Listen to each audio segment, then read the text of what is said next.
আজকে যে জিনিসটা ঘটলো, দুটো শপথের বিষয় ছিল। একটা হচ্ছে জাতীয় সংসদ সদস্য হিসেবে শপথ গ্রহণ করা, একটা হচ্ছে সংবিধান সংস্কার পরিষদের সদস্য হিসেবে শপথ গ্রহণ করা।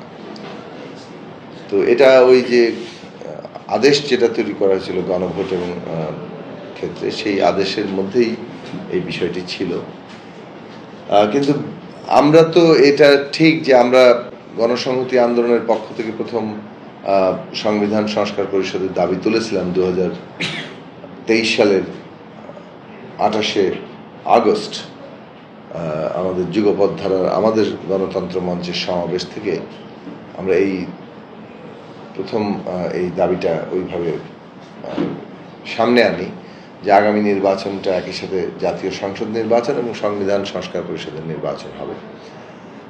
তার মধ্য দিয়ে আসলে সংবিধানের যে মৌলিক পরিবর্তনগুলো দরকার, সেই মৌলিক পরিবর্তনটা যাতে টেকসই হয় সেটাই ছিল আমাদের মূল লক্ষ্য।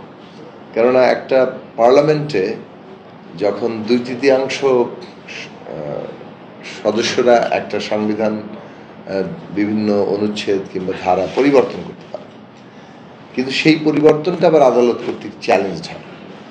এবং এইভাবে আমরা দেখেছি যে ত্রয়োদশ সংশোধনীর কি পরিণতি হয়েছে, তারপর পঞ্চদশ সংশোধনী এসছে, আবার পঞ্চদশ সংশোধনীর পরিণতিটাও আমরা আদালতের মাধ্যমে দেখলাম। তো অন্যান্য সংশোধনীর ক্ষেত্রে এটা প্রযোজ্য।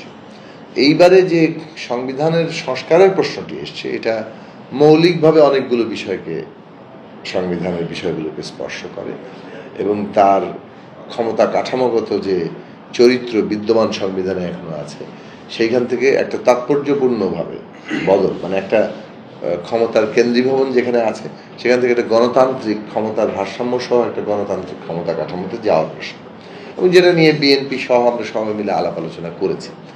আমরা যেটা একই সাথে বলেছিলাম যে কাজই আমরা চাই না কেন, যে দাবি আমরা উত্থাপন করি, এটা তো আসলে ন্যূনতম একটা জাতীয় ঐক্যমত্যের ভিত্তিতে হওয়া দরকার। আমাদের পক্ষে তো একাই আমরা যা চাইলাম সেটা সকলেই মেনে নেবে এরকমটা তো মানে হতে পারে না। ফলে আমরা আমাদের দাবি তুলব, কিন্তু আমরা চাইব সকলের সম্মতির ভিত্তিতে একটা জায়গায় আমরা যাতে পৌঁছাই। এটাই গণতান্ত্রিক উপায় হবে। বিশেষত এই ধরনের একটা বিরাট গণ অভ্যুত্থানের পরে এত আত্মত্যাগ, এত রক্ত আমাদের শহীদদের, সেই জায়গা থেকে এইটা একটা জাতীয় আকাঙ্ক্ষা হিসেবে যাতে আসে, সেই ন্যূনতম মানে জাতীয় ঐক্যমত্যের ডাকটা আমরা কিন্তু 5ই আগস্টের পরপরই বলা চলে অল্প সময়ের মধ্যেই শুরু করেছিলাম, যে ন্যূনতম জাতীয় ঐক্যমত্যের ভিত্তিতে আমরা একটা গণতান্ত্রিক রূপান্তর ঘটাতে পারি, উত্তরণটা তৈরি করতে পারি। সেই হিসাবেই এই জায়গাটা এসছে। কিন্তু বিএনপির দিক থেকে কিন্তু নোট অফ ডিসেন্ট দেওয়া হয়েছে অনেকগুলো বিষয়, কিন্তু আদেশে সেই নোট অফ ডিসেন্টগুলো আবার বাদ দিয়ে দেওয়া হয়েছে। সেটা কিন্তু বিএনপির সাথে যথেষ্ট আলাপ আলোচনা হয়েছে কিনা এ নিয়ে আমরা অনেক দিন টকশোতে কথা বলেছি।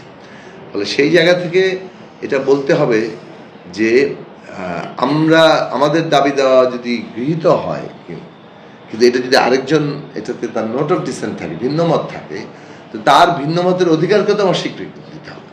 আমার দাবি মেনে নেওয়া হয়েছে, অতএব আমি অপরের যে ভিন্ন মতের অধিকার সেটা খর্ব হলেও আমার কোনো অসুবিধা নেই, এটা তো গণতান্ত্রিক প্রক্রিয়া হতে পারে না। ফলে সেই জায়গা থেকে আমরা বলেছিলাম যাই আমরা করি না কেন ন্যূনতম জাতীয় ঐক্যমত্যের জায়গাতে দাঁড়ানো দরকার। এখন বিএনপির সাথে যেহেতু যুগপৎ ধারায় আমরা আন্দোলন করেছি, আমরা এবার নির্বাচনও সেই জায়গায় করেছি, এবং সংবিধান সংস্কারের প্রশ্নটিও একটা যুগপৎ জোট হিসেবে একটা সেই ধারাবাহিকতায় আমরা এগিয়ে নিয়ে যেতে চাই। সে কারণে আমাদের দিক থেকে আমরা এই জায়গাটা বলেছি। বিএনপি আমাদেরকে যেটা জানিয়েছেন যে তারা মনে করেন যে বিদ্যমান সংবিধানের মধ্যে কোথাও সংবিধান সংস্কার পরিষদের শপথ প্রক্রিয়া কি হবে এটা উল্লেখিত নেই। ফলে এটা আদালত কর্তৃক চ্যালেঞ্জ হতে পারে এবং সেক্ষেত্রে আমাদের এই প্রক্রিয়াটি নানাভাবেই প্রশ্নবিদ্ধ হতে পারে। এখন এটা তাদের একটা মতামত, এবং এই মতামতের ভিত্তিতে নিশ্চয়ই তাদের মানে তারা তাদের পদক্ষেপটা নিয়েছেন, এবং সেই পদক্ষেপের মধ্যে তারা যেটা মনে করছেন যে আগামী সংসদ যখন বসবে সেই সংসদে এই সংবিধান সংস্কার পরিষদের বিষয় নিয়ে আলাপ আলোচনা হবে, এবং সেখানে কিভাবে শপথ নেওয়া হবে, কার অধীনে শপথ নেওয়া হবে, সেইটা সেখানে প্রয়োজনীয় আইন পাশ করে তারপরে এই সংবিধান সংস্কার পরিষদ গঠন করা যেতে পারে। কাজেই এই যে তাদের একটা অবস্থান তারা নিয়েছেন, এক্ষেত্রে আমরা মনে করি যে এখনো আলাপ আলোচনার সুযোগ আছে, সুতরাং সবাইকে নিয়ে আলাপ আলোচনা করে এইটা আমাদের একটা ঐকমত্যের জায়গায় পৌঁছানো দরকার। সে কারণেই আমরা ওই ন্যূনতম জাতীয় ঐকমত্য তৈরির সৃষ্টির উদ্দেশ্যে আমরা মনে করেছি যে এখানে আমাদের এখনই স্বাক্ষর করাটা যথার্থ হবে না। আমরা এই বিষয়ে আলাপ আলোচনা করব এবং প্রয়োজনে সংসদ অধিবেশন পর্যন্ত আমরা অপেক্ষা করব এবং সেই সংসদ অধিবেশনেই এটার একটা মূলত আমরা একটা চূড়ান্ত সিদ্ধান্তে পৌঁছাতে পারব।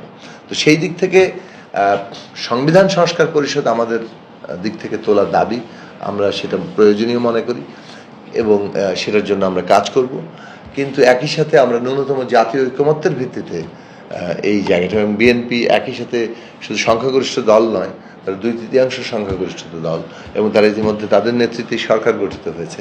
কাজেই তাদের মতামতকে গুরুত্বের সাথে নিয়েই এই আমাদের যে ঐকমত্য তৈরি করা এবং একটা উত্তরণ পর্বটা সম্পন্ন করার কাজটা করতে হবে।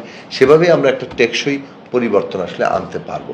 সেই জায়গা থেকে আমরা মনে করেছি যে এটা করা, এবং অপরাপর প্রত্যেক স্টেক হোল্ডার এবং দলকেই এই বিবেচনাটা আমাদের মনে হয় যে রাখা দরকার, যে আমরা এই উত্তরণ জায়গাতে কিভাবে ঐকমত্যের জায়গায় কত বেশি পৌঁছাতে পারি সেটাই আমাদের মনোযোগ থাকা দরকার। কেবলমাত্র রাজনৈতিক বিরোধ যাতে আমাদেরকে উত্তরণের পথে কোথাও বাধা সৃষ্টি না করে সেই সব বিষয় বিবেচনায় রেখে আমাদের এই চেষ্টাগুলো, ঐক্যের জায়গাগুলো তৈরি করার দিতে সর্বাত্মক চেষ্টা করা দরকার। তো সেইটার আমাদের অবস্থানের নির্দেশনা তৈরি করেছে। ইতিমধ্যেই বিএনপির দিক থেকে ঘোষণা করা হয়েছে যে তারা গণভোটে তাদের অবস্থান কি, তারা হ্যাঁ সূচক। বিএনপি চেয়ারম্যান নিজেই এখন বর্তমান মাননীয় প্রধানমন্ত্রী হিসেবে আজকে শপথ নিয়েছেন, তিনি তো তার অবস্থান ব্যাখ্যা করেছেন। কাজে এদিক থেকে যেটা হচ্ছে যে সংস্কারের বিষয়ে আমরা তো একটা ঐকমত্যে পৌঁছেছি, জুলাই জাতীয় সনদ স্বাক্ষরিত হয়েছে এবং সেই প্রশ্নগুলো জায়গাতে আমাদের বিবেচনা, আমরা যেমন অঙ্গীকারাবদ্ধ তেমনি বিএনপি সহ সকল যারা স্বাক্ষর করেছেন তার প্রত্যেকেই অঙ্গীকারাবদ্ধ, কারণ প্রত্যেকেরই নোট অফ ডিসেন্ট আছে। কাজেই যে দল সংখ্যাগরিষ্ঠতা পাবে অনেক ক্ষেত্রেই তাদের মতামত হয়তো প্রাধান্য পাবে এবং সেটাই তো স্বাভাবিক। মানে গণতান্ত্রিক প্রক্রিয়ায় কোনো না কোনো পদ্ধতি, যখন একটা বিরোধ তৈরি হয়, যখন একটা অনৈক্য তৈরি হয়, তখন তো তার একটা মীমাংসার পথ তৈরি করতে হয়। মীমাংসার পথটা হচ্ছে জনগণ যাকে ম্যান্ডেট দিচ্ছে সেই ম্যান্ডেটের ভিত্তিতেই কিন্তু সেই অংশটা প্রাধান্য পাচ্ছে। এবং এটাও তো ওই অর্থে আবারও জনগণের মধ্যে পরিবর্তনের জায়গা আছে। জনগণ যদি ভিন্ন কিছু আরেক সময় মনে করেন তখন সে অনুযায়ী তো এটা বদলাতে পারে। তো বদলের জায়গা যেহেতু বন্ধ হয়ে যায়নি, সে কারণে আমাদের গণতান্ত্রিক প্রক্রিয়া, জনগণ ক্ষমতার কেন্দ্র, জনগণের কাছ থেকেই এই ম্যান্ডেটটা আসতে হবে। তো সেই হিসাবে এটা সংস্কারের ব্যাপারে প্রশ্ন তোলার মতো অবস্থা এখনই মানে আসলে তৈরি হয়নি। সংস্কারের যে জায়গাগুলোতে ঐকমত্য আমাদের জুলাই জাতীয় সনদে হয়েছে, আমরা মনে করি যে সকলেই সেই বিষয়ে আন্তরিক থাকবে। জি, অনেক ধন্যবাদ।